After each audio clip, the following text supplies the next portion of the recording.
of what must be targeted in our courses.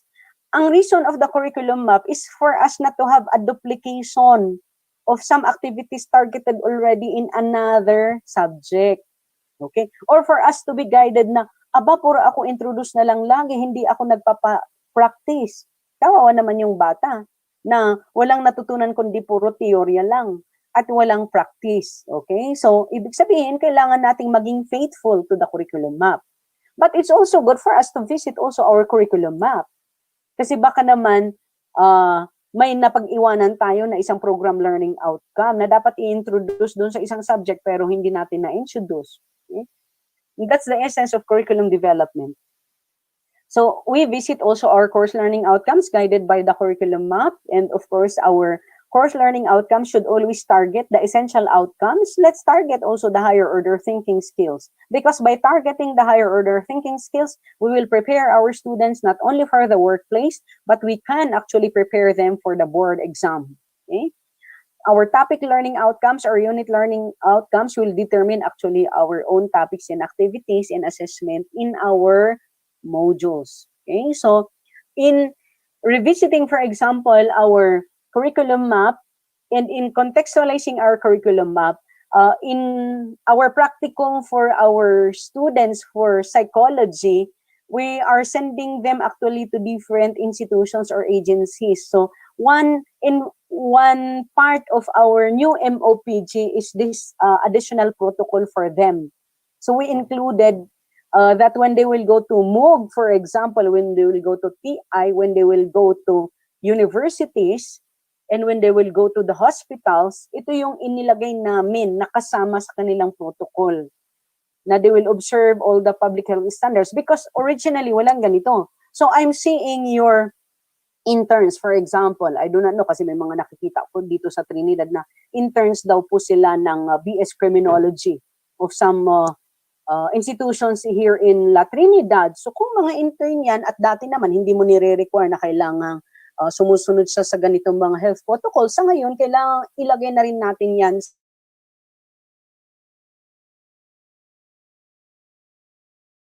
sa ating mga MOPG with our partners. Okay? So yan yung mga pinaglalagay po namin na dagdag so that when our students will go there, they know exactly what they will follow together with our partner agencies. I'm going to show you an example. So I'll unshare po this one. An example of how we did it also for our education MOPG. Yung aming mga student teachers, hindi na po sila pumupunta sa classroom kasi nga ang DepEd naman ngayon ay hindi na nagka-classroom. Sila po ay nag-distance learning kahit yung laboratory school namin. So this is for our student teachers, practicum. So yung qualification for enrollment namin ay dati wala itong number 7. Okay, so internet connection is needed for online meetings and sending of recordings to the cooperating teachers and to the supervising instructors. Online meetings will be scheduled earlier so that students will be prepared for their data needs. So nilagay po namin yan. Dahil wala po ito dati sa original. Okay, so dati rin wala kaming sinasabing mga recording. Ang sinasabi namin is before lesson plans are submitted to the cooperating teachers or supervising instructors at least 2 days before the conference. Okay? Pero ngayon, hindi na kasi ang mangyayari dyan, i-record nila, then i-review ng kanilang mga supervising instructors. Okay? So, should keep in, may mga ilang binago kami because this is flexibility. We need to change also our MOPG. While we do not have, of course, our specific modules following the instructional design of a regular class, we have naman existing MOPG. So like, for example, ito, may nilagay kami na, despite the fact that students would do the recording in their respective homes, teachers must be dressed presentably and decently. Student teachers must wear their uniforms at times during the recordings. Because ang mangyari nga, i-record nila yung lecture nila, ipapadala po ito sa mga estudyante ng DepEd na talagang module po na print and then audio and video recording. So, ganun din po yung pagtuturo ng mga estudyante namin. Okay? Kaya magre-record po sila, i-record nila sarili nila, and with this one. Okay? So, syempre, sa inyo, parang inaasahan ko na medyo iniisip din ninyo yung requirements ninyo sa inyong mga interns. So, paano ba? So, halimbawa dito, nakalagay, BEd students, yung mga elementary education students should have a learning packet or lesson plan for all the subjects in the grade level assigned to them. This is in lieu of the straight teaching. So, in our BEd, what they do is actually to teach. Diba sa naging estudyante naman tayo ng elementary. So, yung student teacher, magtuturo siya ng lahat ng subject sa grade 2. Okay? So, sa ngayon, hindi na magtuturo ng straight teaching sa grade 2 dahil ang mga bata ngayon ay offline na nga. Okay, yun ang sabi ng DepEd o kaya online. So ito po yung kanilang gagawin. And then marami ng mga pagbabago kami in their different requirements. Okay, so these lessons must be representative of all subjects for BEd. So minimum of 2 demonstration lessons ngayon, hindi na. Ang demonstration lesson nila ay recorded demonstration lesson.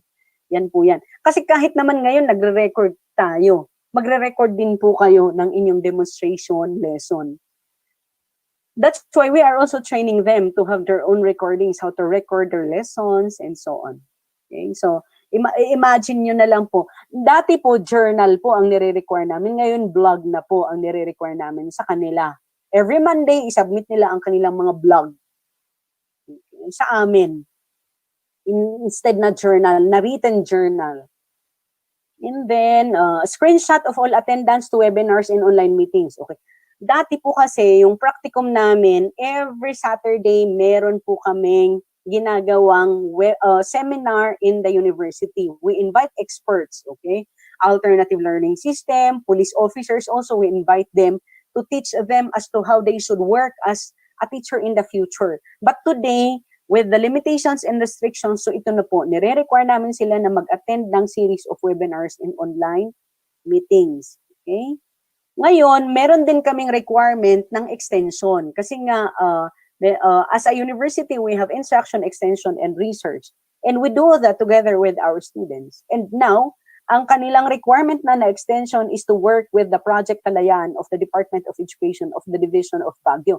Ang Project Kalayaan po na ito, kapartner din namin ang Philippine Army at saka Philippine National Police. Na ang trabaho po nito ay tutulong sa mga batang like for example sa amin, para po maintindihan din ninyo kung paano nyo gagawin in your case, ang contribution po ng educators in the Project Kalayaan is the DepEd will identify students who do not have enough support from their parents kasi nagtatrabaho ng gusto si magulang o kaya wala na si magulang o nasa abroad si magulang, kaya yung batang DepEd hindi niya kayang gawin yung kanyang mga activities na print module na ibibigay ng DepEd. So, imamatch po yan ng DepEd sa mga student teachers or practice teachers. So, si practice teacher, siya yung tutulong sa bata para sa paggawa ng mga activities niya sa kanyang module. Yan po yung tinatawag namin diyang extension. So, we are doing all our best to contextualize also our requirements in our respective programs with the current context that we have right now. Okay? So, nakalagay dito na extension services to be preferred will be done online. In case face-to-face interaction is needed, students should practice utmost care observing all health protocols and government policies like presentation of valid quarantine pass, observing, mali yung spelling ng observing social distancing, wearing of face mask, and others. Okay, so dati ang aming mga estudyante, dapat na nandun sila sa eskwelahan 15 minutes before the call time ng eskwelahan. Pero ngayon, dapat be online 15 minutes before the start of the sessions. Okay? Anyone who leaves online meeting before it ends is considered under time unless there is a valid reason and as I was informed earlier. So, yan po yung ilang mga changes po. Dahil lahat ng mga requirement natin, kino-contextualize din natin. Okay? Yung uniform din nila, gagamitin nila sa face-to-face po yan. Naka-uniform pa rin. Dapat yung parang i-share sa atin ni Sir Maliksi kanina na dapat when we face our students, when we face our audience, we know also the web etiquettes and many others. Okay, so that's an example of an updated flexible learning modality, MOPG po for the teacher ed. Which I believe pwede naman nating magawa in our own context po. Okay, so I'd like to go back to my presentation. So that's an example of how we can work in our respective programs. So let's go back to the designing already of your modules. So how are we going to design then our modules? Now, well, of course, it's very important for us to always have an instructional design. In St. Louis University, the agreement that we had with all the schools ay yung 5E constructivist instructional design. Kaso, may bagong, how do you call this one, requirements ang School of Law through the, kasi Legal Education Board po ang nagmo-monitor sa kanila. So, ang sinabi ng Legal Education Board, according to our current dean ngayon, si Ma'am Carantes, ay ang susundan po nila ay itong Ganyes Events of Instructional Model. Ito po. Samantalang all schools, School of Medicine, School of Advanced Studies, in all the different undergraduate programs, ang ginagamit po namin ay 5E. It's only in the School of Law na ginagamit nila yung Ganye kasi yan yung agreement ng mga universities monitored by the Legal Education Board. Okay? So, anyway, what's important is regardless po of the instructional design, ang sabi ng Commonwealth of Learning, which is an organization, is an expert also in distance education in open learning, is for us to make sure that our DL materials, our flexible learning materials, will be divided into units, and the units will is determined, of course, by our course learning outcomes, and this will correspond then to a week's work or 2 weeks work. So in our print module, katulad siya ng parang chapter ng libro, pero units siya or modular unit. Pero if we're going to upload it on the web, it will be according to the division of the course website. So I'll show you an example later. Although, syempre, yung mga ilan sa inyo, you're able to see naman my presentation before such said. Okay? So what's very important also is regardless of your instructional design, what's very important is you have these main stages. You have the stage 1, the stage 2, and the stage 3.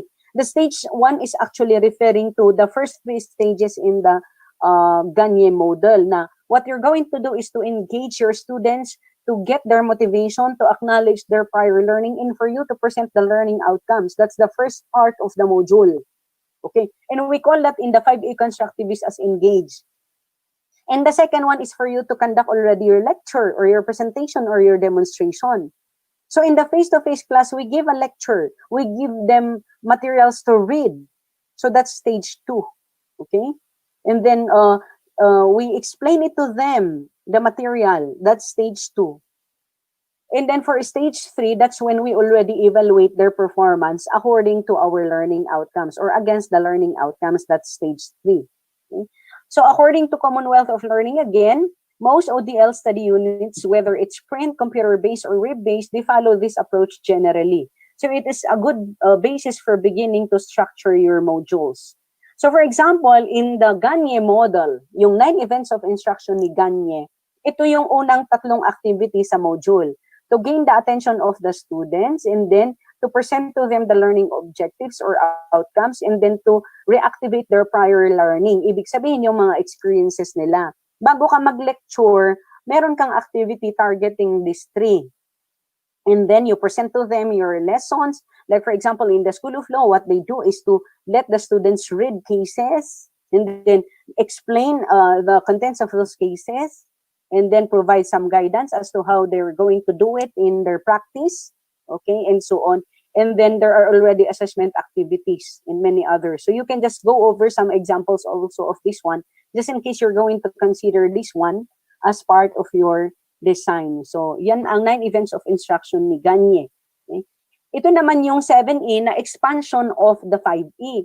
So, there are a lot of instructional designs that you can actually read, but the 7E is an inspired model from the 5E. What they added is actually the elicit and the extend. Because in the original 5E, ito po yung meron sa 5E, engage. Yung engage na ito, it covers the first 3 steps of the Ganye model.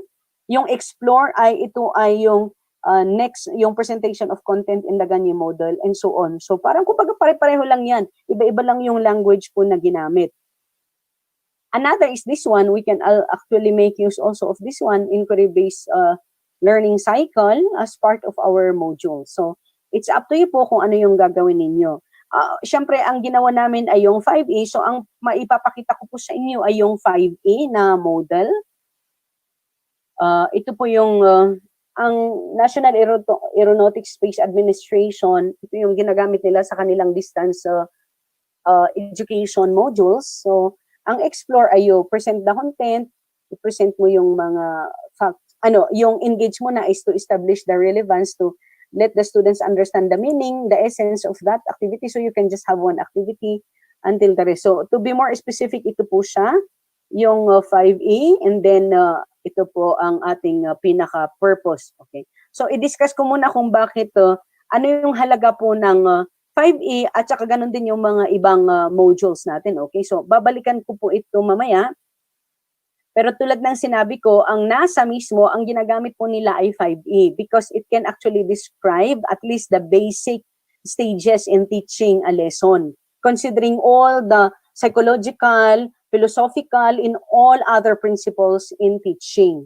So it's covered by the 5E model in all the other models as well that I presented earlier. So the reason why there is a need for us to follow an instructional design is because if you will try to recall all the things that you've been doing in the face-to-face classroom, this must be carried out already by our learning materials. Because in distance education or in flexible learning, we do not anymore see our students face-to-face. We see them screen to screen, and the time is very limited. Or for the students who will not avail of our online learning modalities, they will not see us anymore even screen to screen. So if that is the case, then our materials, our modules should carry out all our tasks in the face-to-face classroom, or we call it as residential mode of instruction. And what are those tasks that are supposed to be carried out by our modules? Like to tell them exactly what is to be learned. And that is actually is the engaged part in the 5E model or the 5-3 steps of the Ganyu model. Or we provide them information, we give series of examples, we explain, we ask questions or we let them ask questions. We set the learning tasks or we set the standards for them. We check their work. So in the checking of the work of our students, how will we do it also through our modules? Okay. We answer their questions and then we check if they were able to learn something. We provide feedback. We give them other resources. We give advices so that they will be very successful. We we give advices as the second parents of our students, study advices. We also help them with their individual problems. So how will our modules contain all of this? Okay? So yun yung ating kailangang tingnan. In the 5E model, the very first part is the engage. So the very intent of this is for us to pick student interest and get them personally involved in the lesson while pre-assessing also prior understanding. During this experience, students first encounter and identify the learning outcomes in instructional tasks. So going back to your syllabus, yun yung mga ilalagay po natin sa engage. And aside from that, let's come up with even one single activity. At pwede po itong activities na mga ito. Pwedeng, ang activity na ilalagay natin is activities that aim to let the students process the relevance and meaning of the unit topic. Or pwedeng, hindi kailangan lahat ng activity ilagay natin. Kawawa ang mga estudyante, kawawa din kayo kahit isa lang. Motivation activities that aim to engage the student and get his focus on the lesson. So I'll show you the sample of my own module. Because I do believe it's also applicable in the courses in BS Criminology or other activities in your criminal justice education programs. Pwede din naman na you can give an activity that will identify knowledge gaps like pre-assessment activities or pre-assessment questions or pre-assessment quiz. Pwede rin namang activities that will stimulate recall or prior learning like for example survey or a short essay question. Okay? And others, okay? A contextualized introduction to the topic for the student to appreciate and value. So kung iniisip mo, criminal law 1 yung subject mo, tapos yung first topic mo doon, ano kaya ang pang-engage ko? So, ganun lang naman yung dapat iniisip natin. Okay. Sa explore, ito po yung teacher-centered part. So, this is when we get to involve the students in reading our materials if it's the distance na offline mode because we let the students read maybe cases. In the School of Law, puro cases ang binabasa nila. And then, pwede rin namang ang gawin natin ay magbigay tayo ng demonstration. So kung physical education yan, demo, syempre, yung explore. Okay. And then, pwedeng ang gawin natin is magpapanood, magpabasa, or mag-explore. So it says here, this part of the unit of the module will present the main lesson through the materials that will be read, or that they will view, or that they will explore. In the face-to-face classroom, this is the part of the lecture or demonstration of new knowledge. And then the explain. So you do not just give it to them. Isn't it that when we, for example, will let the students view a film, after viewing the film, it can be na you will let the students explain, or it can be na ikaw ang mag-explain. So that is the explain part of the module. So the purpose for the explain stage is to provide students with an opportunity to communicate what they have learned, or it will also be the teacher to explain the concepts in the materials. So depende yan. So explanation is not always teacher-centered or student-centered. In the explanation, pwedeng allow the students to share what they have learned during the explore phase, or pwedeng allow the teacher to explain further the information from the materials in the context. So i-contextualize natin yung material to the students. Or pwedeng mag-provide tayo ng additional readings or recordings. So in the explain part, pwede namang hindi ka nag-explain na teacher, pero pwedeng magbigay ka ng additional recordings. Okay, so I'll show you an example also for this. That has further explanation to the materials presented in the explore stage. So these additional materials can be article reviews, videos, commentaries, or other aids that aim to boost understanding of the lesson. That's the explain part. And then the elaborate part, this is already part of the evaluation. The purpose of the elaborate or extend stage is to allow students to use their knowledge and continue to explore its implication. So at this stage, students expand on the concepts they have learned, make connections to other related concepts, and apply their understanding to the world around them in new ways. So this is already the application of the lesson to the real world or to another context. Okay? And of course, i-apply nila yung kanilang knowledge and skills before po ng ating evaluation. So the evaluation part, of course, you can also grade this one, the elaboration. So this can be part of your other quizzes and activities. But there are elaboration na hindi naman kailangang graded, na part pa rin ng formative. But for the evaluate, ito talaga yung teacher mark or faculty mark, or we call it as instructor mark. So in the evaluation part, this is not formative anymore. This is when you will grade already the students against their demonstration of your learning outcomes. So the purpose of the evaluation stage is for both students and teachers to determine how much learning and understanding has taken place. After doing yung mga unang parts na engage, explore, explain, and elaborate, ginawa mo naman lahat ng pagtuturo na doon and accommodation for differentiated instruction, then it's time for you to already evaluate. So in your module, mag-evaluate ka na po. Yung sinasabi ko po kanina na mga activities natin like project-based, case analysis, front-end analysis, pwedeng gamitin din natin ito dito sa evaluate. Okay? So evaluate, the final E, is an ongoing diagnostic process that allows the teacher to determine if the learner has attained understanding of the concepts and knowledge. So this part of the module is the evaluation phase that may include graded self-assessment, peer assessment, or writing assessments and exams. So pwede namang yung mismo estudyante, siya na ang mag-evaluate sa sarili niya, kaya nga sinasabi nating may feedback mechanism ang module mismo. Okay? So ang textbook, walang halos ganyan na content na talagang alam na alam ng estudyanteng i-evaluate ang sarili niya. So I'll show you the examples po ng ginawa ko na module with my students, which I do believe maybe, while it's not really for criminal justice education, but maybe you can get an example from there. So I'll stop sharing this one and then I'll open my Google Drive.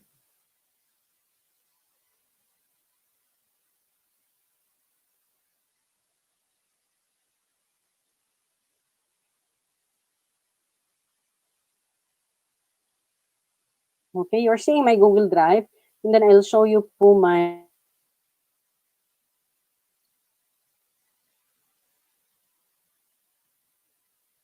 module for the course po na i-offer po namin ngayon.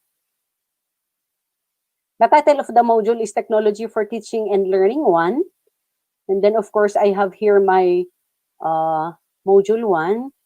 Yung course guide, anyway, I was able to discuss naman with Chad before, but maybe if we will have time, let's try to go back to the course guide because that's also very important. So, this is module 1, and then I'm going to show you kung ano yung application po ng sinasabi ko kanina na engage and so on. So, For Module 1, part pa rin ng engage yung i-determine ninyo yung learning outcomes. So, iba po yung course learning outcomes because that's generic to the program learning outcomes. Yun po yung talagang eksaktong sumusunod sa curriculum map, okay? Yung IP or D.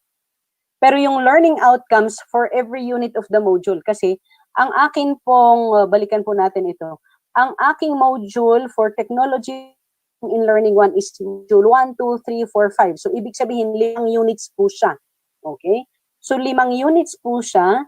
Tapos, ang aking unang module ay Introduction to Technology. So, maaring yung mga ilang technology na ginagamit natin sa BS Crim ay pwede rin naman ganyan. So, define the basic concepts in understanding ICT, discuss the roles of ICT, and present ways on how ICT competency standards are used in the 21st century classroom. So, if these are the learning outcomes, then itong 1 to 3 na learning outcomes na ito should engage on na parts. Okay? So, syempre, kailangan meron ng format po namin ito sa SLU. And then, after the introduction po, you will have here the engaging myself. Okay? So, medyo binago ko lang naman na ginawa kong engaging myself. So, yung engaging myself, di ba, self-reflection. Pwedeng ganun ang engaging myself or to engage them. So, if you will try to go over this one, nakalagay dito na to be able to know the extent of your knowledge of who you are, in the extent of your knowledge about the different technologies that can be used for teaching, introduce yourself by doing the following steps. Okay?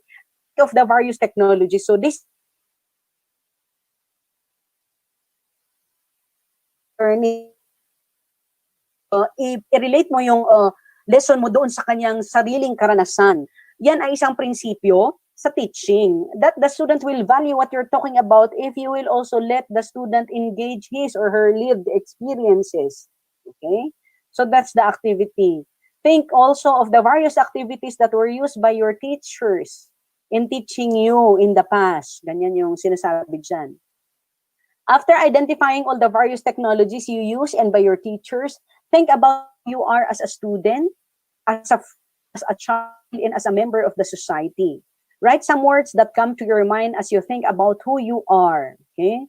So from the various technologies that you have written in your self-concept about who you are, choose any one technology that you think it can better represent your self-concept or your thought about who you are. Okay? Halimbawa, iniisip mo na ikaw ay ganyan. And then, sinabi ko na, isulat niya yung kanyang self-thought.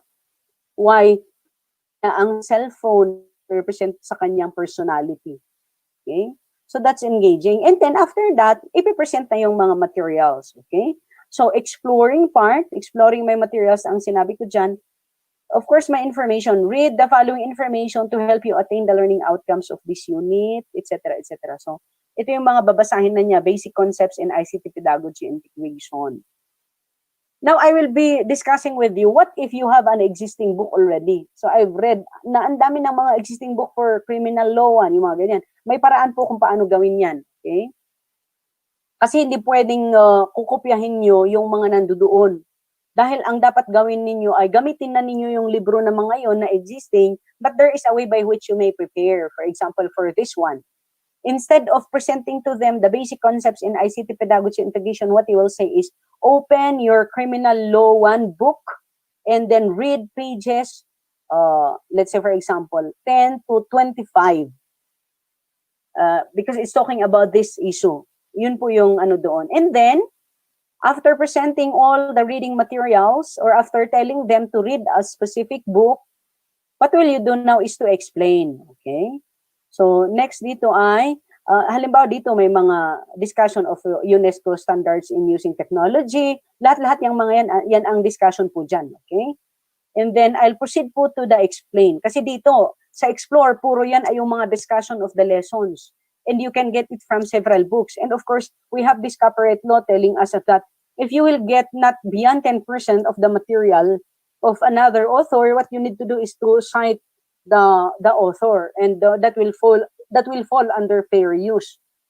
Okay, so yan naman ang ano, especially kung part ito ng gagawin nating OER ng CHED. Basta alam natin yung kung kailan natin isa-cite yung source only or alam natin kung kailang ipaalam natin sa kanila that we're going to include their material in our module for the purposes of educating our children, especially na ngayon kailangan mabilis na. Okay? So, medyo mahaba-haba po yung lecture na yan o explore na yan, but all the materials actually were taken from different sources, from UNESCO and so on. So, ito yung explaining further. Okay. So, explaining further, to be able to enhance further your understanding of the various concepts and standards presented in this module, watch the following video presentations about ICT for teaching and learning saved in your USB OTG. Kasi magpapadala po kami ng USB sa mga bata. Okay? Before watching the video recordings, be guided by the following. Remember the learning outcomes of the slide and video presentation.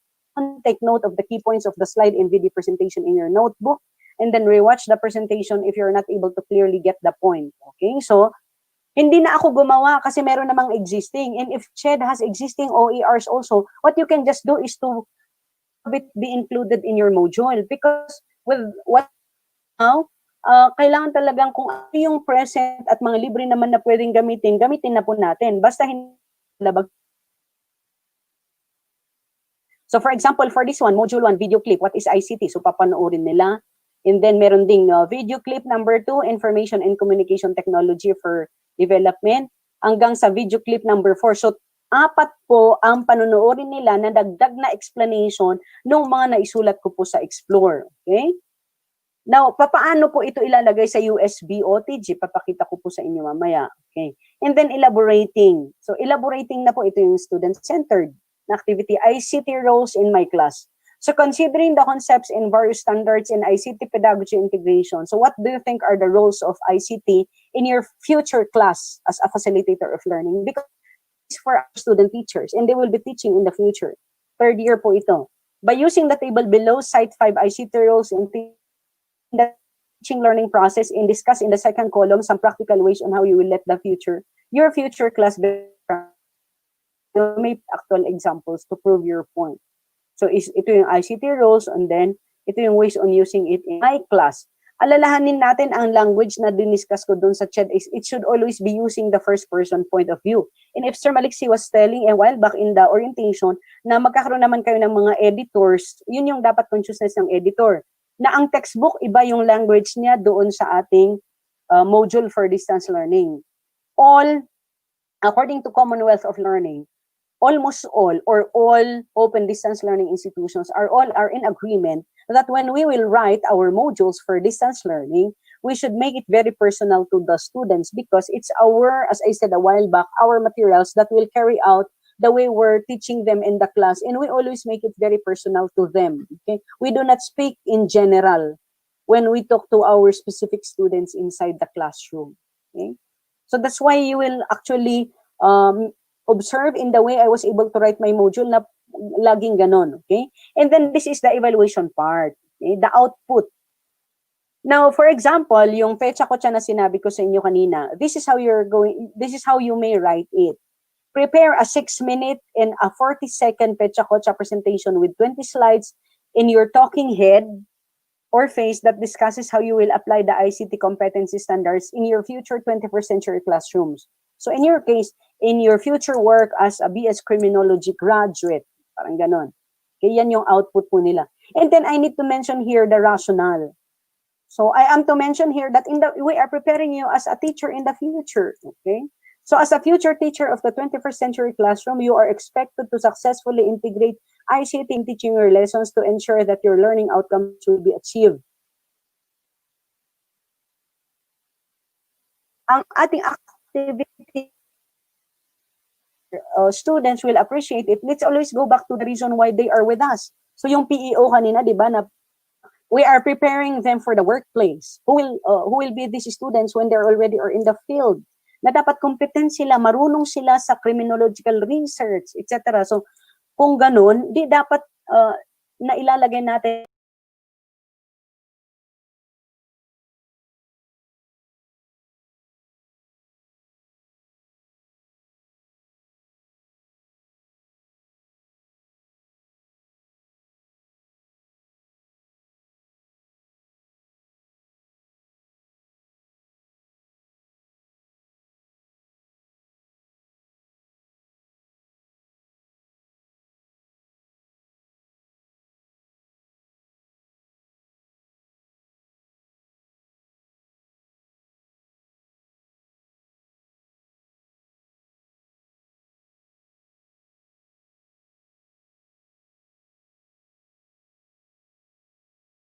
me, pero kailangan pa rin naman nilang gumamit na slides. Pecha kotsa presentation template. So, ibinigay ko po inilagay sa USB ito. Tapos yung pecha kotsa sample. Okay?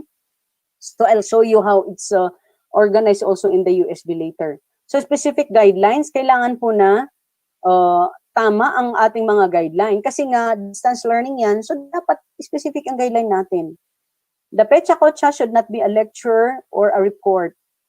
The slides should show practical examples on how you will apply the ICT competency standards. Your discussion should be reflective, in other words, etc., etc. So, kailangang maging malinaw ito. Nakalagay dito, use whatever video recording instrument you have access to. Example, video recorder, webcam, and headset, tablet, or smartphone. When using a smartphone, you may want to use flashcards instead of a presentation software. Okay? For PCs or laptops, so nakalagay yung mga ilang nakalagay dyan na instruction. Okay?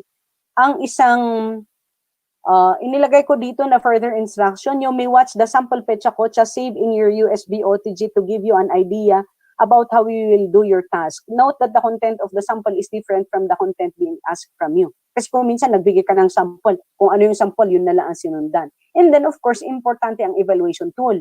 Ito yung feedback na habang ginagawa ng bata mismo, alam na niya kung ano ang tinatarget niya. Okay? So, importante na lagi tayong may evaluation tool in the evaluation part, regardless of the instructional design you're going to follow in designing your module. And then you have there the references. Okay. So, may I go back to my, ito po ang mismong itsura niya if it's in the USB. So, ito yung USB ng mga bata.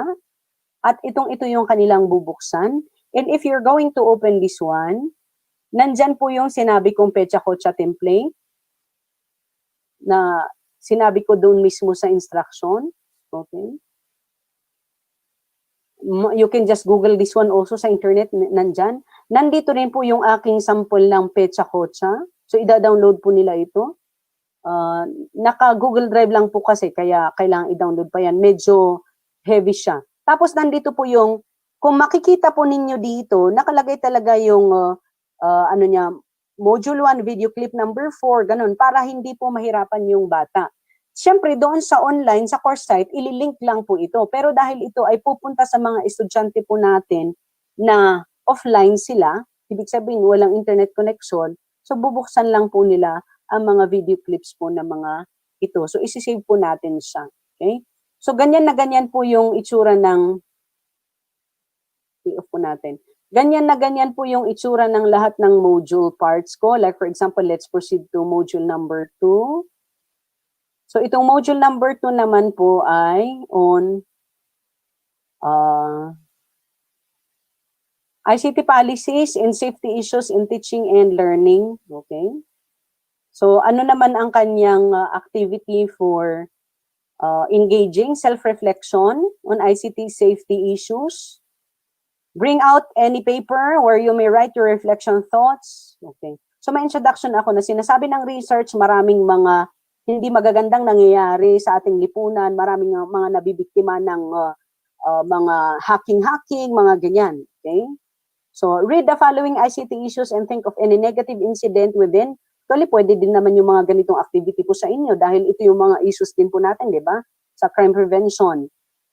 So, sabi ko dito, read the following ICT issues and think of any negative incident within in any of these issues that you or someone you know has experienced. Freedom of expression and censorship, privacy and security, surveillance and data retention. Okay. So, nakalagay dito na put yourself in the place of a policy maker. So, siguro sa inyo, put yourself in the place of a police officer. What would you do to ensure that the ICT-related negative experience you had or someone you know will not happen again? Why? Okay. So, bago i-discuss yung mga policy na yan, ay meron munang integration ng sarili niyang karanasan. Okay? So, that's the engaged part. So, exploring my material, ito na po. ICT in education policies. Nagaling yan po sa kay Trucano ng 2016. So, iba-iba po yung mga pinanggalingan. May galing ng UNESCO. Okay? So, ang ibig sabihin, tinatarget po natin yung learning outcomes. Because the learning outcomes will determine our contents. Okay? So, cross-cutting themes. So, galing ng UNESCO, galing ng DICT. Yan po yung galing ng DICT, kinopya ko po lahat yan. Okay? Mga figure nila about yung mga issues natin. Okay? So, syempre ilalagay natin kung kanino galing yung mga, ano na yan, pictures. Ayan po. So, all the figures were taken from the DICT report na downloaded from, dito po. Okay?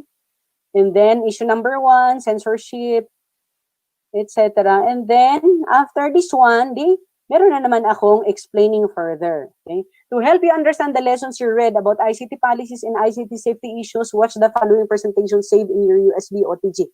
Pwede rin namang explaining further ay meron kayong mga actual cases na ilalagay dyan. Hindi kailangang laging nanonood ng mga laging nanonood ng inyong video presentation. So, a video presentation can be personally na ikaw ang gumawa. Pero kung meron naman ng existing, bakit hindi na lang yung existing ang iyong ibigay? So, halimbawa, ito, ICT policies and issues, its implication to teaching and learning, internet safety tips for kids, yung mga nasa YouTube, internet safety rap song for Internet Awareness Day, ICT safety and security, yan po yung mga nakalagay sa explain. Kasi nga ang explain ay ipaliwanag. Pwede rin namang yung estudyante ang magpaliwanag, pero dito naglagay na ako ng mga video. Kasi nga yung mga estudyante offline po sila. Bubuksan nila yan. And then elaborating what I learned. So, ang gagawin nila ay mag-interview sila. Okay, ito po, pwede pong magawa siguro ninyo in your part to be able to learn how schools craft their ICT policies and how schools ensure ICT safety and security for their students and teachers. Do the following steps. So, una, interview using SMS or call kasi nga offline sila, wala silang internet. A school, a teacher, and a student leader and ask the following questions. Do you have in place policies and guidelines using your school ICT facilities? How are these policies and guidelines crafted? Do you have a safety rules or policies in your school? So, elaboration po ito, parang kumbaga it's a transfer of learning of what was taught earlier. Okay? So, record and transcribe all the key points of the responses of your respondents. Summarize their answer and write them in the following boxes. Okay? So, yan po yung kanyang layout. Okay? Kailangan po ang layouting natin medyo maraming areas where our students will write. So, ito po ang aking evaluation, reflection paper. So, using technology in the classroom, whether physical or online, requires every teacher to be conscious of upholding the laws or policies of ICT use. At the end of the equation are the learners who will be exposed to various technology tools, especially now that many of our learners are into online learning, with so many issues that arise in learners may be exposed to. Ensuring a safe learning environment, therefore, is paramount. For your assignment, you are to write a reflection paper on how you will promote a safe and secure learning environment for your learners through the ICT laws or policies. So feeling ko, swak na swak po ang ganito din po sa criminal justice education. So, ano ang material na kailangan nila? Module to reading material. Siyempre, yung mga naibigay ko po. MS Word, laptop images, instrumental background or music. Habang ginagawa nila yung reflection. Okay? Using MS Word, write your reflection on how you will promote a safe and secure learning environment for your learners through the ICT policies you have learned. Highlight your role as a teacher handling a class and integrating ICT tools. Okay? So ito po yung mga pwedeng gawin natin. At marami pang mga iba, read the rubric. Take note that your paper will be subjected. In SLU kasi po, sinasubject namin kahit mga reflection nila para malaman namin kung talagang sila ang gumawa sa plug scan application. So, nilalagay namin sa aming mga information. Take note that your paper will be subjected to plug scan for originality check and so on. Okay? So, ito yung standard. Hindi naman siya yung rubric type, pero ay rubric type na analytical, kung hindi holistic. Okay? Marami namang iba-ibang itsura ng rubric. Okay, so that's for number 2. Okay, so yan po ang ating example. At syempre, makikita natin din dito yung mga papanoorin nila na video. Okay, na sinabi ko. And then, parehas lang naman po doon na sa iba. Like for example, theories and principles. Ito meron lang akong ipapakita sa inyo sa Module 4. Ang Module 4 kasi po ay talagang kailangan ng web-based. Ngayon, ang problema ko, yung mga estudyante po na nasa web-based, na nasa offline, hindi po nila kayang gawin yung web-based activity. Ito po kasi ay paggamit po ng mga web-based activities for learning. So, ano yung instruction po na sinabi ko? So, ito po, engaging myself. Hindi na po yung prior learning, kung hindi, it's a survey of their 21st century skills. So, pwede rin namang mag-survey kayo sa engage part. Okay? So, survey po yan. And then, after po ng pagsagot nila ng survey, meron po tayong feedback way of telling them. So, okay. After answering all the items in the survey tool, reflect on the items where you are already at a very good level and reflect on the areas where you need significant improvement. Ito yung sinasabi ko kanina na gap analysis. Write your reflection in the box below. So my reflections about my 21st century skills. So after that, they explore na nila. Ano nga ba ang mga requirements sa 21st century skills? Ang requirement sa 21st century ay yung dapat marunong kang magturo sa distance learning. Ito actually yung ginagawa natin mismo ngayon. And we are training our teachers. That's the reason why sa teacher ed, hindi po bago yung concept ng pag-i-introduce ng distance learning because that's one way to already do ways in the 21st century. So, what is distance learning? Lahat ng pinag-uusapan natin sa distance learning ay ito po. Kaya nga po, ang problema na dito ay paano naman ang mga estudyante po, kasi idinidiscuss dito ang distance learning. Paano ka mag-facilitate ng distance learning using online? So, ibig sabihin, yung evaluation dapat dito ay yung bata gagawa po siya ng LMS, okay?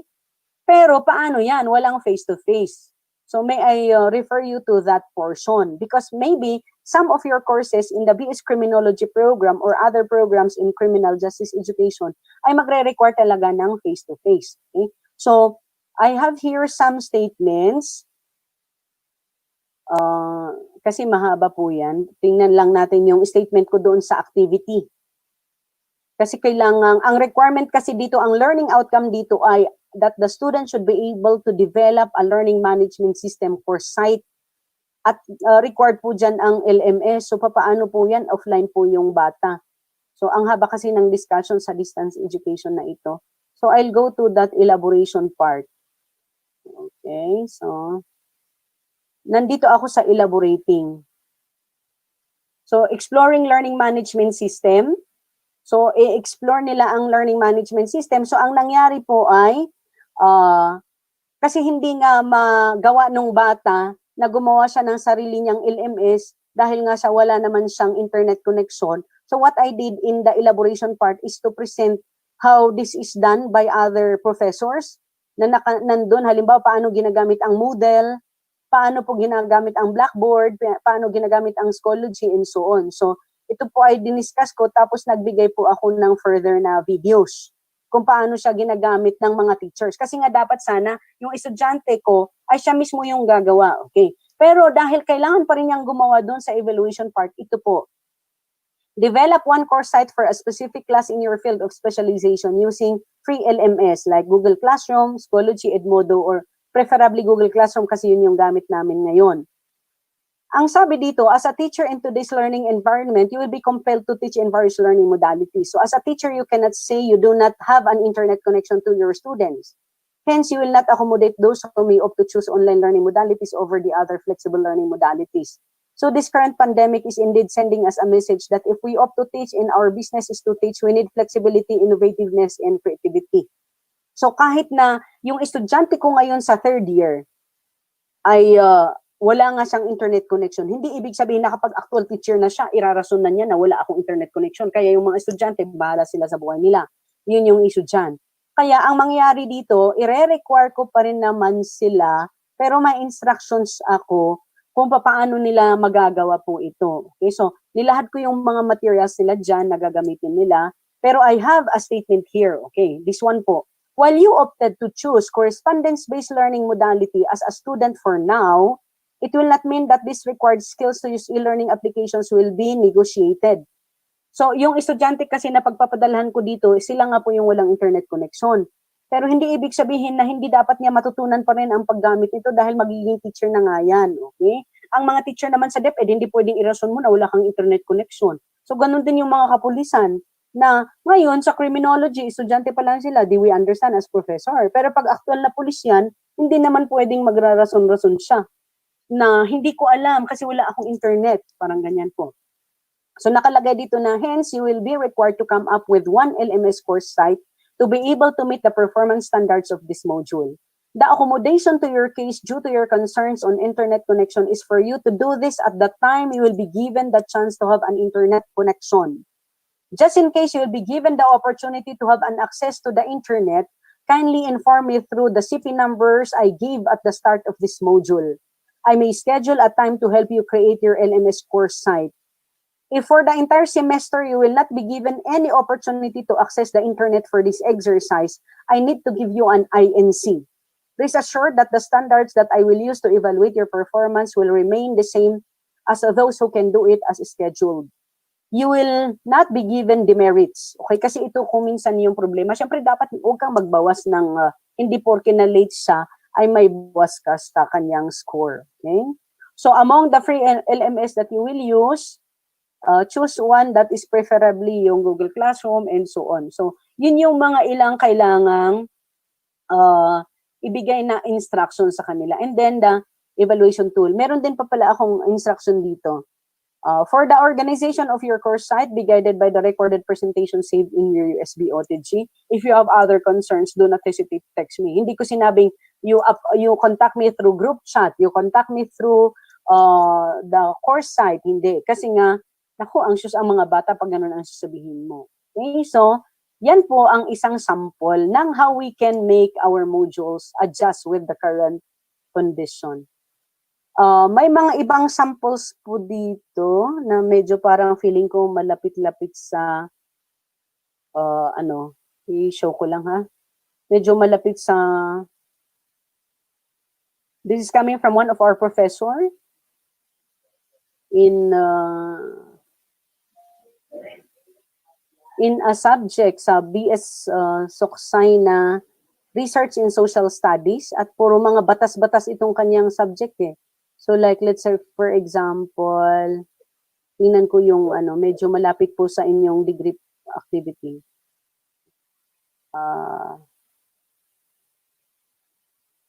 Ito siguro, okay.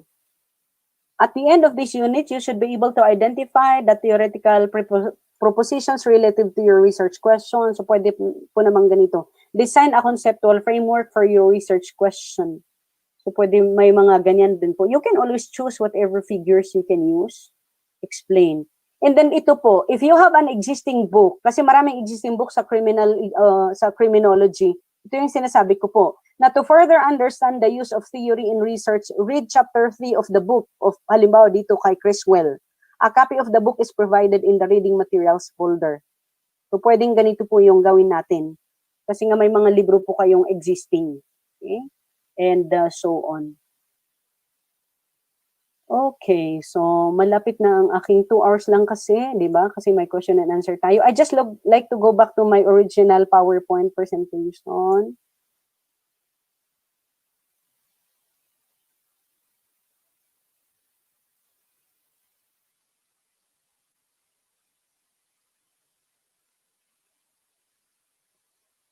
Okay, so there are many ways on how we can, of course, produce our distance learning materials. I was able to discuss also with my talk with Chid. Like, for example, kung meron namang existing na ginawa ang mga ibang university at gusto na natin, yun na ang gamitin natin, why not? Okay, that's adapt.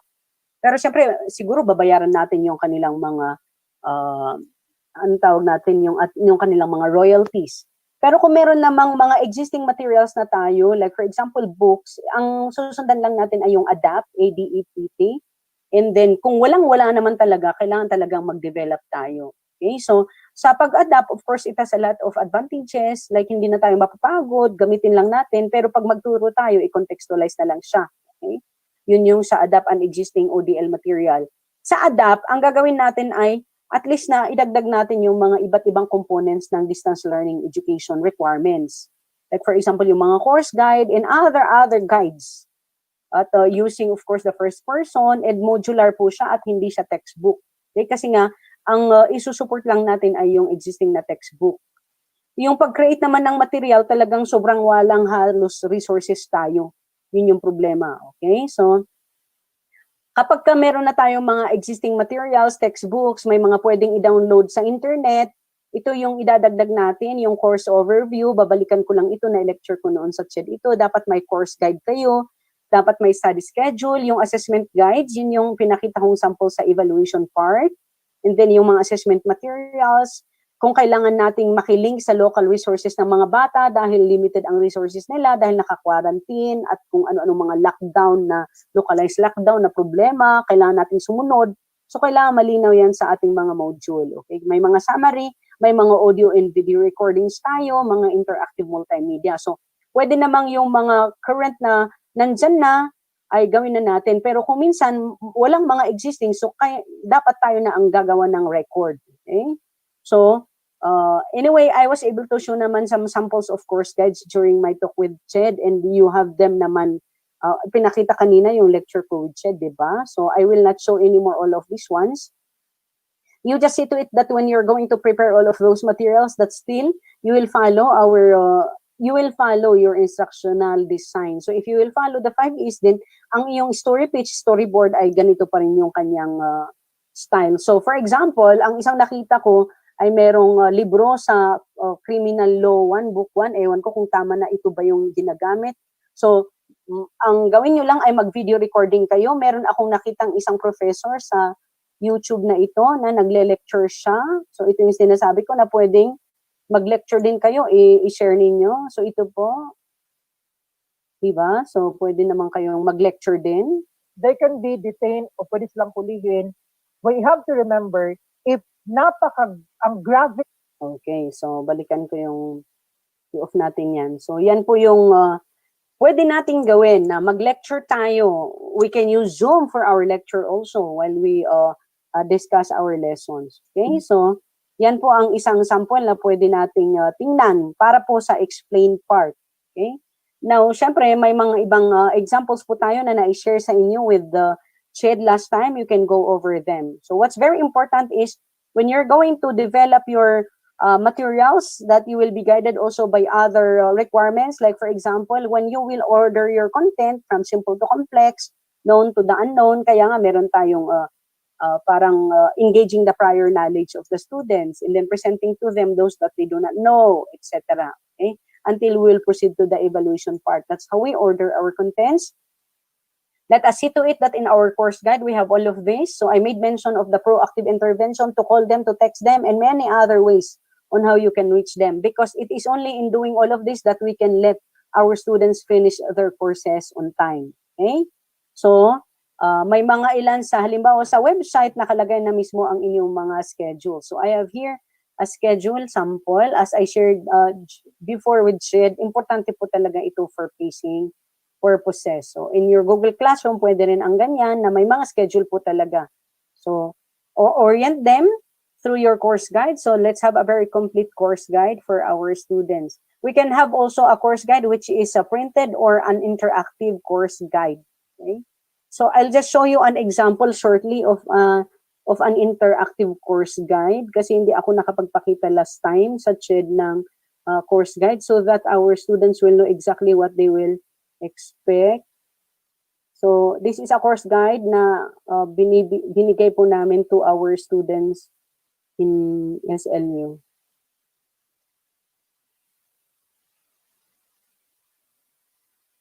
I-fast forward ko lang siya.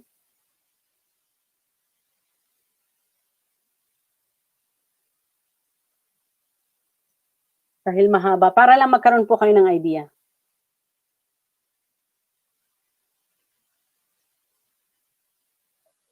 A blessed day, everyone. This is Felina P. Estique, the St. Louis University Instructional Development Committee Chair. Kindly allow me to present the implementing guidelines on the distance learning modalities that the university instructions and activities in participating in all academic activities. For both CBL and OBL students, time management is essential to succeed in all the learning activities. Hence, information.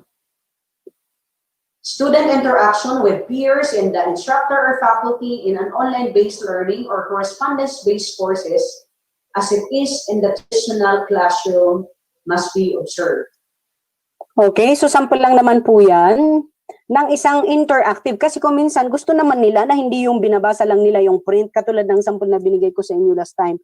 They would like to see you also talking, di ba? So, pwede naman ganun po yung ating gagawin, okay? When we will, for example, discuss matters with our students. So, that's what we call an interactive course guide. And then what you're going to do is post it sa web, and then your students will have to give comments to make sure na talagang interactive. So interactive guide is with audio and video presentation, and of course we can have it be saved in our web course guide. Pero pag doon sa ating offline, isi-save natin sa USB yon kasama ng kanilang print material. Okay? So ang ating mga guides, balikan po natin, kailangan alam nila ang iba't ibang parts ng module, alam nila kung ano ang target natin, ano ang mga dapat na alam na nila, at kung hindi pa nila alam, ay medyo balikan nila yung mga dati nilang lessons, yung listahan ng mga topics, yan ang mga laman po ng ating course guide, ang explanation kung paano po ang kanilang pagsusurvive in your course, and then how are they going to use the different materials, the study schedule, the support system, okay? Sinong iko-contact nila kung may concern sila sa registrar's office, sa guidance center, and many others that should be part of your course guide. Okay? And then, of course, some examples were shown to you during our CHED meeting. Make sure that you're going to use visual icons, self-instructional text, layout is very important, illustrations, importante po yan, and all other access devices like definition of terms, and many others that are new, that's part of access devices. Okay? So, may mga sample din naman akong naibigay sa inyo in the past, and this is one example of it. Okay? So, the formative activities, these are all very important because it will help the students really remember those information that you are giving them. So you please go back to that. Make sure na ang ating mga module laging may formative assessment, meaning the intent of this is not to evaluate the student, but to let the student understand kung ano ang talagang kailangan niyang intindihin on his own. Kasi nga, self-directed learning po ito, independent learning. Okay? And many others. So ang ating mga formative assessment can be reflection videos also, photos, blogs, katulad ng sabi ko, screenshots of what they are already doing, and many others. We can do it also synchronously or asynchronously with our students. So our feedbacks can be in a form of written, verbal, or video. Okay, or directly using our LMS if they are participating in our online class. And then for our summative assessments, katulad ng samples na binigay ko sa inyo kanina, dapat klaro ang output, klaro ang mga materials, klaro ang specific guidelines, paano sila may evaluate. That's the marking criteria. Okay, so in a way, this was shared already to you before, how you're going to write also your LMS. You can go back to that material, which was shown earlier by Sir Maliksi. Okay, so sa delivery, ito importante na talagang ma-produce natin on time ang ating mga materials, ma-package natin, ma-collect natin, and deliver it to the right people at the right time. And then when we will receive all the materials, dapat may mga listahan din tayo as administrators. And we check with them if kumpleto yung kanilang mga na-receive and kumpleto din yung ating mga natanggap. Okay? Kasi these are all very important in distance learning. So, importante din po na we will induct our students. We will give orientation. In the basic ed, ang orientation kasama ang mga magulang. Tayo siguro, importante na nai-induct natin ang ating mga estudyante so that there will be no complaints na ang dami-dami. Active communication, proactive support, formative feedback, and feedback opportunities are all very important in distance learning. So in conclusion, in distance learning or flexible learning, planning is really very essential. And the way we're going to design and deliver our flexible learning materials should always be guided by educational principles, outcomes-based education, for example, our PSG for criminal justice education, for criminal justice education, and then our commitment, of course, to have all of this be done accordingly. Okay, so muli, maraming salamat. These are my references, and of course, Shed Memo number 5 series of 2018, and of course, a sample syllabus that I got from the World Wide Web. So thank you muli sa inyong pakikinig. Back to you, Sir Raymar.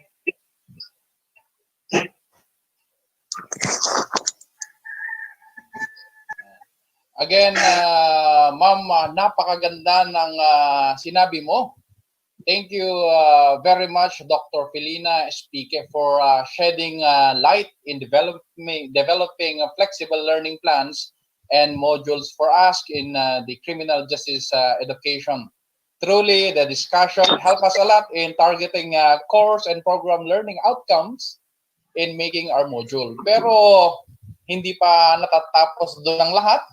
We now proceed sa ating collaboration or sa ating question and answer portion. Punta na po tayo sa ating question and answer portion. Okay, sa ating mga question po ay gamitin po natin yung chat box.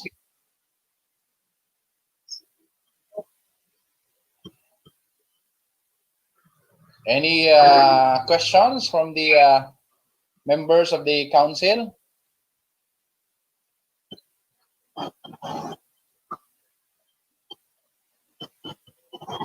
Yan, anong mga tanong natin kay ma'am? We're very privileged na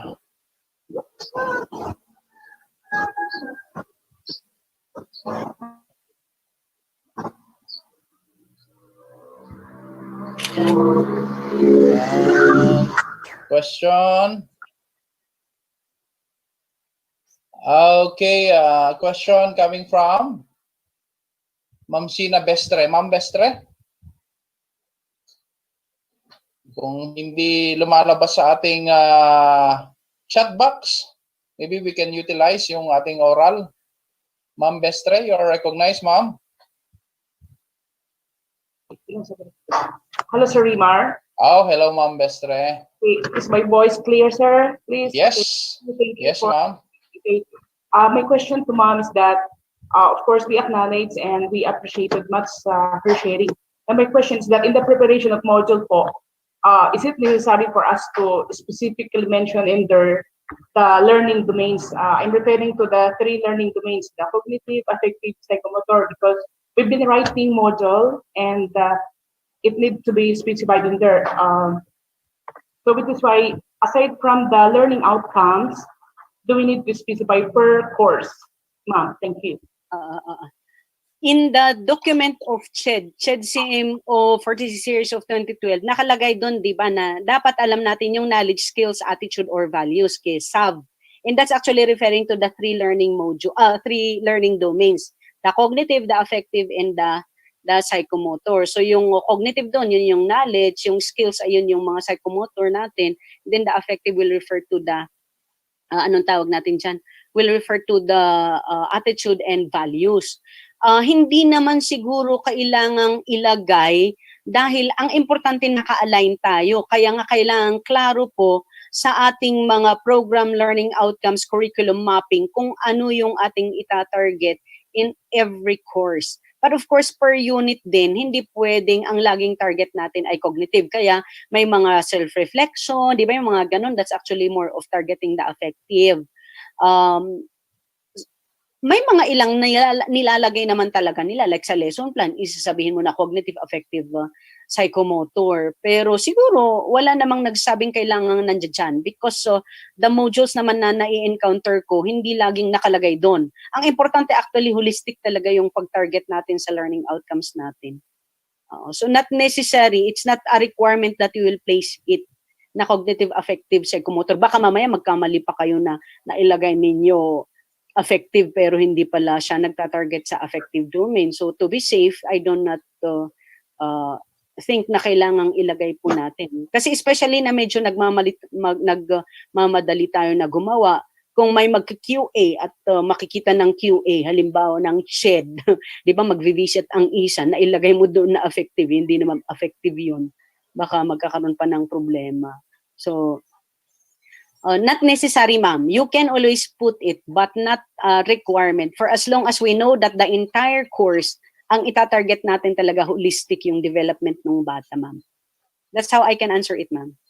Okay, thank you very much, ma'am. Ito po, kasi yan po ang aming apprehension actually. We might be putting there, not necessarily that affective pala, dapat pang cognitive. Okay. Thank you very much, ma'am. Thank you po. Yeah. Actually, parang I'm capitalizing on our experiences with our students na laging namamalian sa Sinasabi nilang affective, hindi naman affective, cognitive naman. Okay, ma'am, sige po. Salamat. Okay, thank you, ma'am. Okay, thank you, Ma'am Bestro, the Dean of Criminal Justice Education and University, UNP, Northern Philippines Vegan. Okay, next question. Marami pa. Nicole, tsag mo bo. Next question. Tsag kamay. Okay. Okay, Sir Detran.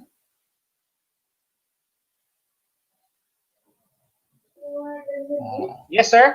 Okay, what's your, you are recognized, Sir Detran. What's your question? Okay. Thank you, sir.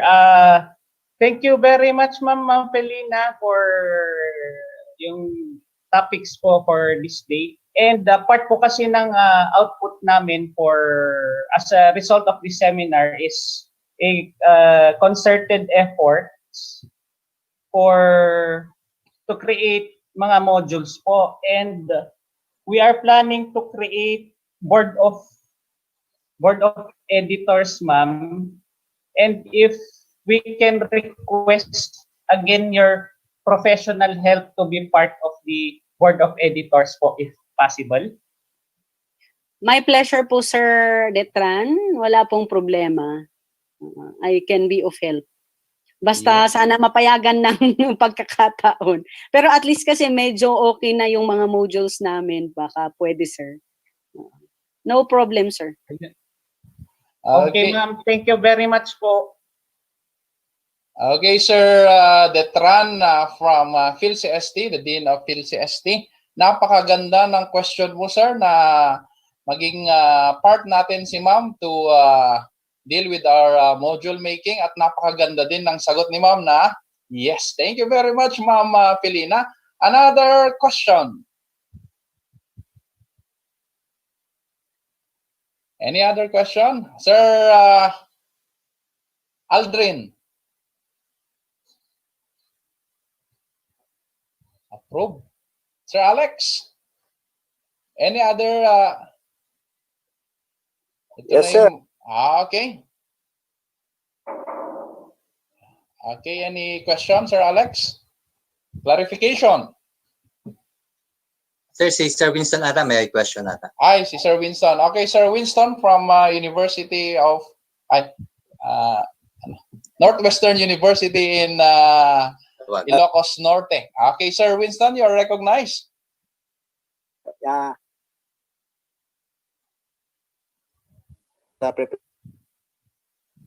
Hindi ka namin naririnig, Sir Winston. Yan. Okay, sir. Sir? Okay, yan na. Naririnig na, Sir Winston. Yes po. With regards po sa 5E, ma'am, after every module, I observed that there are 5 E's. Yeah, that is being utilized. The engage, elaborate, and then yung evaluate and explain. Nakita ko po doon na there are some activities in every E or 5E. But I do not observe, ma'am, any major or any questions with regards to major exam, like prelim, midterm, and then finals po. So, and then, is that sufficient po with regards to the activities of the 5Es sa giving the grades? Hindi po, sir, kasi kailangan may exam din. Kaya doon sa course guide, I'll show you, sir, the course guide. So mayroon tayong course guide. I hope I will be able to share it well.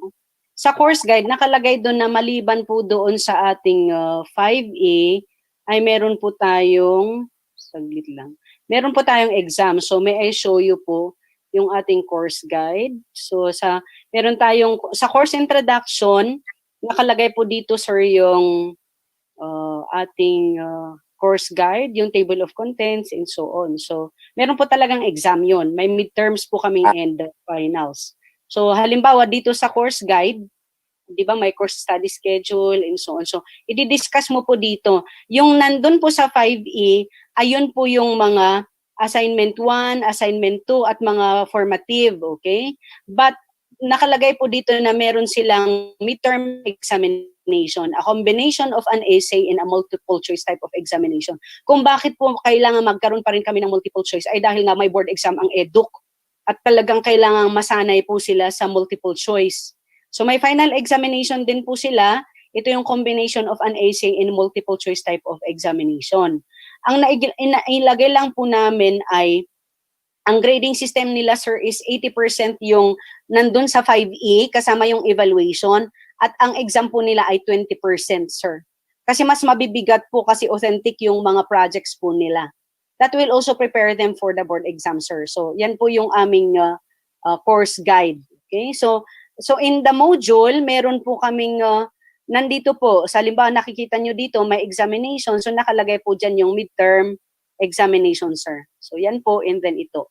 So ibig sabihin, after module 1, 2, and 3, kasi, after module 1 and 2 pala, sir, midterm po nila, module 3, 4, 5, after that, nakalagay po yung final exam, sir. Yun po. Okay po, ma'am. Noted po. Thank you. Understanding po yung Yes. Isang question po, ma'am. Because we are planning to use Canvas this coming school year. So how will we integrate because the module that you presented is a complete package na yun eh. That is very, very cool and very good. So how we will fit that in the Canvas, ma'am? Because I'm just wondering that it will be redundancy if we will upload the whole module in the Canvas. Okay. And then there is also a portion in the Canvas like discussion or pages, discussion, assignment. So how we will fit in that, ma'am? Okay, sir. I'm going to show sa amin, sir, kasi hindi Canvas yung gamit namin, but I'll show you an actual class po na meron din siyang module, sir. So I'm going to show you an actual class. Okay, so saglit lang at hanapin ko yung mga classes namin. So this was an actual class, yes, sir. So if in your case, ang gagamitin yung Canvas, ang gamit po namin ay Google Classroom. So this is our one of our classes, actual class po ito nung short term. So papaano nyo ita-translate yung module na yon, di ba, na naka-folder, naka-USB, sa actual class. So for example, in our Google Classroom class, na ganito din naman yung sa Canvas, nandiyan naman yung ating mga activities din. Pero nakahiwalay na siya as different activities sa course site. Hindi yung parang dire-diretso na module. So like let's say for example, yung first activity, yung may orientation pa rin, di meron kang tanong, sino ang mga estudyante dito, yung mga ganyan. Ibig sabihin, yung iyong technique, yung style mo sa pagtuturo sa distance learning modality na online, medyo ibahin mo naman, i-tweak mo kapag ka ikaw ay may Canvas na or Moodle or Google Classroom as compared to yung ipapadala mo sa bata na lahat ay tatanggapin niya. So for example, this one, meron kang activity na who are in this online community. So syempre may introduction, may welcome. Doon sa kabila kanina, meron din siyang welcome to our class, pero naka-print siya. Pero syempre, kahit na online siya, magsabi ka pa rin na may course guide tayo on how you will survive. So halimbawa dito nakalagay, please read and digest the contents of this course guide to give you more scaffold in this course. So, ganyan po. And then you will observe here na, halimbawa, module 1, you in the world you live in. Nakalagay yung learning outcomes, di ba? Pag module, iba yung itsura ng pagka-present niya. Okay? So, meron din siyang engage. So, may trivia siya. Okay? And then, kung makikita natin, halimbawa, doon sa kabila ay survey. Kapag ka module online, siyempre gagamit ka ng Google Form, ganun kung Google Classroom ka or gagamit ka ng mga Survey Monkey na ililink mo sa Canvas. So magiging iba po. Kasi siyempre sa online, ang advantage niyan, pwedeng mag-check siya ng sarili niya if it's multiple choice. Samantalang doon sa offline, pagbalik ng bata, saka mo i-check kung tama ang kanyang mga sagot. So yan po yung difference niya, sir. So for this one, you can really see na yung evaluate part, nag-gradean na ni teacher ang mga activities dito. So halimbawa, nakalagay dito, sir, na now it's your turn to check your understanding of this unit.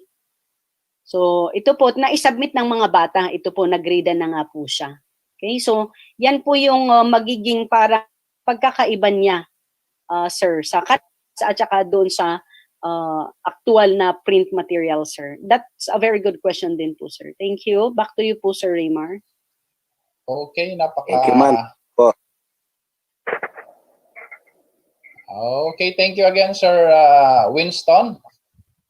Thank you, sir. Thank you. Okay, let's take this as a advantage. Now, Sir Alex. Sir Alex. Okay, Sir, wala na po ang question, but I'm very overwhelmed regarding what was discussed by Ma'am.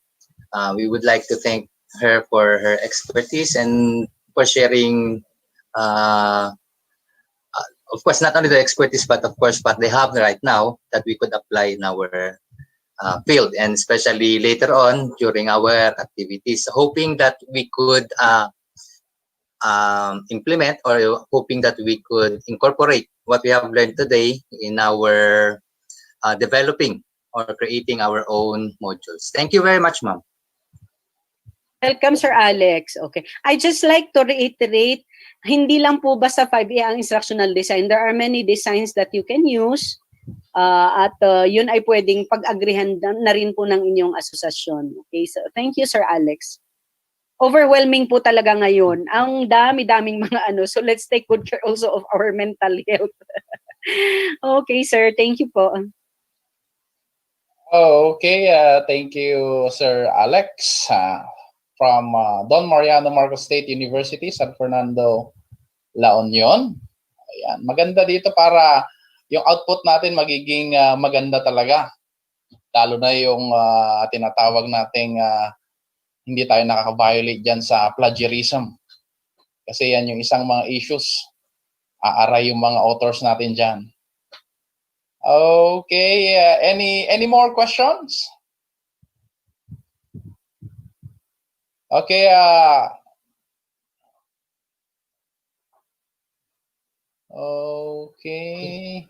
okay. Sir Rani? Okay, Sir Rani, you're recognized. Ma'am, regarding doon sa 5 is sa explore and ano yung kasunod? Explain? Tama. Pardon ma'am, but can we be clarified what's the difference between the explore part and the explanation part? Doon sa theory na yan, yung explore, Sir Rani, is that's when in the face-to-face, you present to them materials coming from experts. Kasi hindi naman tayo talagang sobrang expert, tama po. So, ibig sabihin, if I am teaching, for example, a subject like Life and Works of Rizal, hindi naman ako yung nagsulat ng Life and Works of Rizal. But what I'm going to do is to present to them several discussions about the life and works of Rizal of a particular unit. Ngayon, syempre, may mga further explanation nung mga ginawa si Rizal na yan. So that will be the content already of the explain. Okay?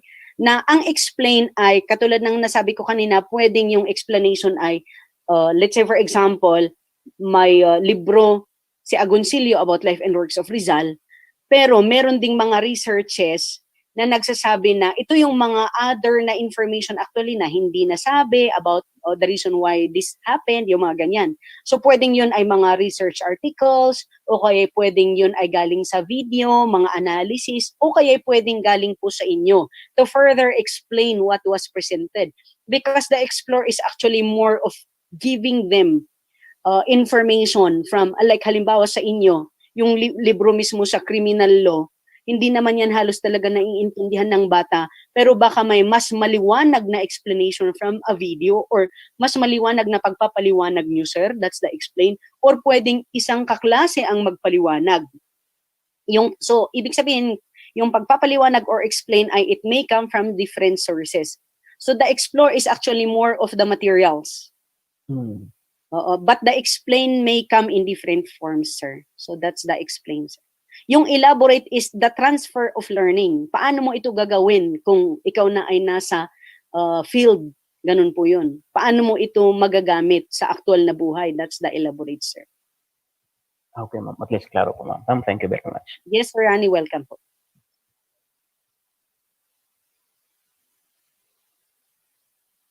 Sir Raymar, nakamute ka. Again, that is Sir Rani, the Dean of the Wine World College in Vigan. Thank you, sir. I hope na clarify.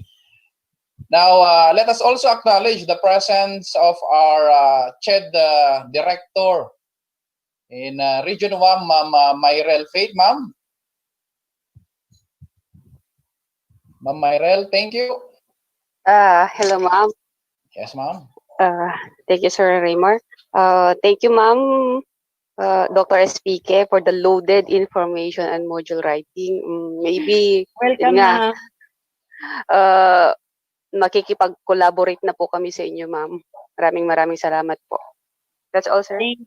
Thank you, Chedroan, for that trust. Thank you po. Oh, yes, ma'am. That's our beloved Ma'am Myrel from CHED Region 1, our supervisor. Thank you again, ma'am. Another question. Okay.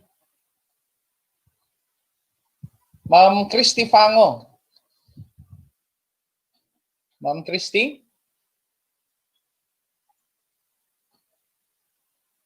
Okay. Raymar, wala na yata. Okay. Kasi 12 na. Ay, okay. Hindi ko na napansin yung oras. Now, to sum it up, thank you very much, Dr. Felina. And I have all of us observed really napakaganda ng content. Anim yung napakaganda na yan. Napakaganda ng discussion, napakaganda ng content, napakaganda ng mga model design, napakaganda ng example, napakaganda ng sagot, at napakaganda niyo, ma'am. Thank you po very much. More power to you, ma'am, and we will keep in touch. Thank you po very much, Dr. Felina SPK. We salute you. Thank you, ma'am. Thank you din po. Thank you. Okay. Raymar. Oh, sir. Yes, sir. Request na lang, sir, yung explanation at yung mga examples ng 5Ps, if pwede, ipadala lang sa mga participants so that we will have a better understanding. Okay, bali, yes sir, bali ito pong video natin may upload po sa ating Facebook at saka sa ating YouTube para po we can go over again or we can replay it para mas maintindihan natin at maalala natin yung mga lecture ni ma'am. Okay. Yun po ang gagawin natin. Recorded po ito, pre-recorded po ito. Thank Now, you, si ma'am, mission accomplished na po sa atin. We will keep in touch na lang sa inyo, ma'am. Pero tayo po dito, now let's give the floor to Sir Alex Sarmiento para sa ating collaboration instruction. Sandali lang po ito. Kaya si ma'am, pwede na. Thank you very much again, ma'am. Pero yung members na council, saglit na lang, malapit na lang po ito. Sir Alex Sarmiento, take it away. Okay, sir. Thank you very much. Just give me around 5 to 10 minutes po. Draft lang po natin. Can everybody hear me, please? Loud and clear, sir. Okay. Yes, sir. Yes, sir. We can hear you. Okay po, ma'am. So as an output of our webinar, ito po yung ating assignments. So previously, we have a Google Sheet na identify po natin yung mga subjects offered for this semester. And then yung mga subjects as well as kung sino yung mga nagtuturo or willing na makikollaborate dun sa subject.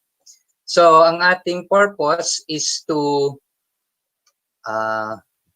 sandali lang po.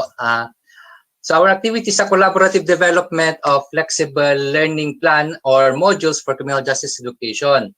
So, develop and design a unified module or a common module that can be used by teachers and learners of BS Criminology, specifically in Region 1.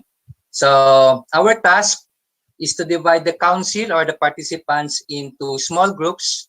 I think mayroon na po tayong Google Sheet. If in case baka pwede pa po nating i-edit yun.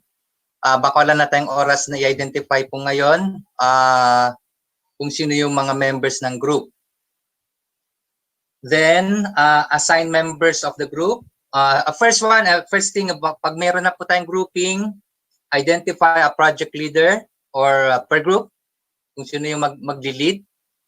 Then, assign members of the group on specific task. Marami po tayong natutunan ngayon.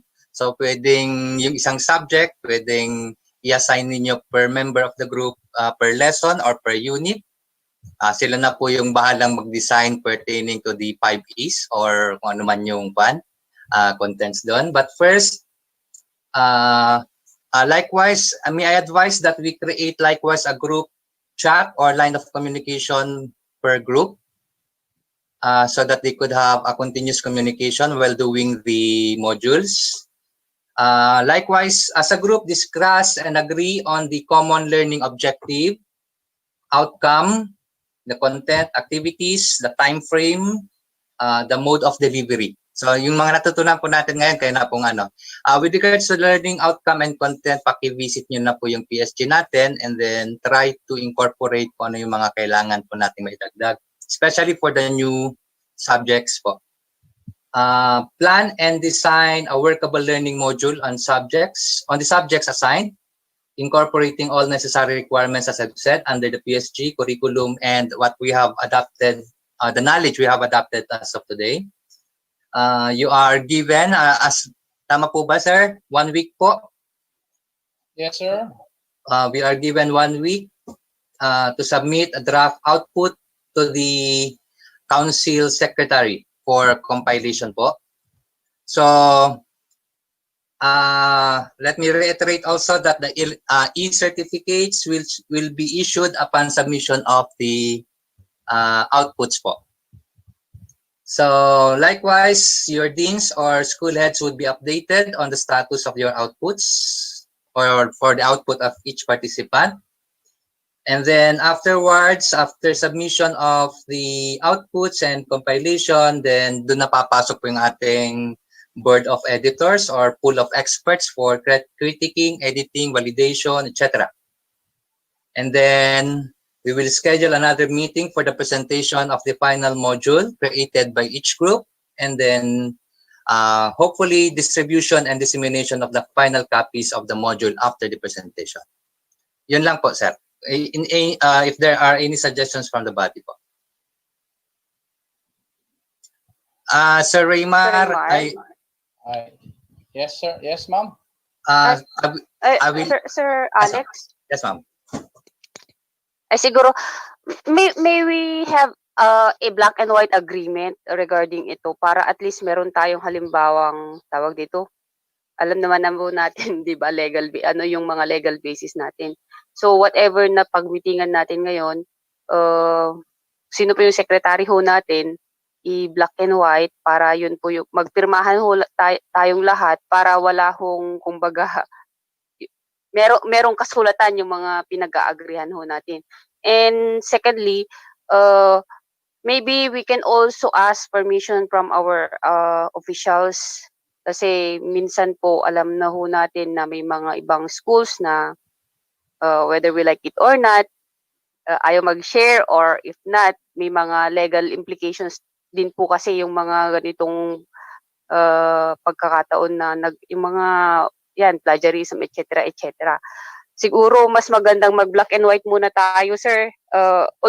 Based from the yung mga sinabi mo, Sir Sir Sarmiento, then i-post lang po natin sa sa GC natin na kung agree na tayo, okay. Pero dapat mag-start na ho tayo kasi kailangan na ho natin ito eh. Kailangan lang natin ng legal basis itong mga pinag-uusapan natin na nakasulat po siya. Yun lang, sir. Thank you. Okay, thank you very much, Ma'am Myrel. Thank you, ma'am. Sir Raymar. Sir Winston, you're recognized, sir. Yes, sir. Just for clarification, dun po sa spreadsheet, because there is a column there that we